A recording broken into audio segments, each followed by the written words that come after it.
Hmm. So this next one, I know people are gonna get a kick out of. Gamers sued EA for not disclosing why Madden is so difficult. Is there any rhyme or reason to that suit? Because it sounds Yeah, ridiculous and like they just lost a bad game. it does sound crazy. And I admit to using a little bit of a clickbaity title for that one, but only because like I'm trying to summarize the issue in, 10 words or whatever. What they're suing about is the fact that Madden and other EA games will sort of dynamically change the difficulty on you as you play. And the argument is like you advertise realism in your games. That's a big part of why people buy NHL and Madden is it's not a perfect simulation, but there's a bit of, if I play with this team that has higher ranking, they're going to perform better. Like Right. my entire FIFA team is made up of people with a certain points ranking that's higher than others. You should expect that they'll win and not just get smoked because the game has decided it's time for you to lose.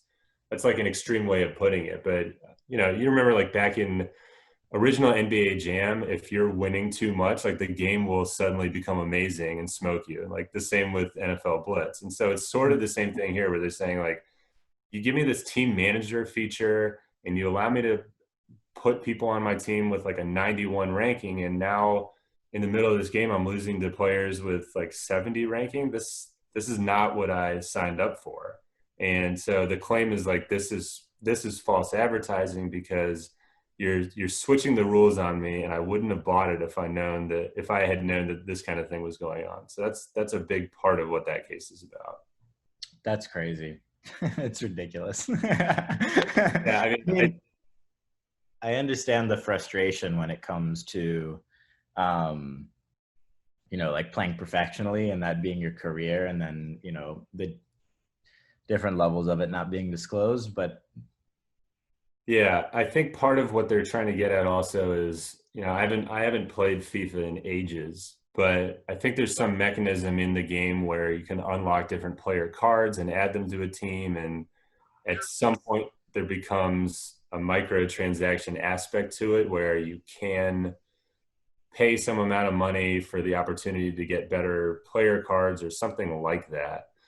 And the idea is now you're asking people to give up money because or additional money in addition to the price of the game in hopes of being able to perform better in the game, and that performance is not as promised.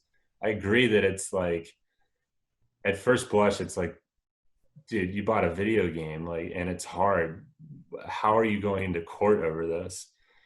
But there's been a lot of legal attention to the concept of loot boxes in video games where people don't really know the odds of the reward they're going to get when they make like a $1 or even less transaction to try to get some perk. And so the FTC's been taking a look at loot boxes. They've had workshops just about that concept in video games about, is this illegal gambling? How much more do we need to regulate this?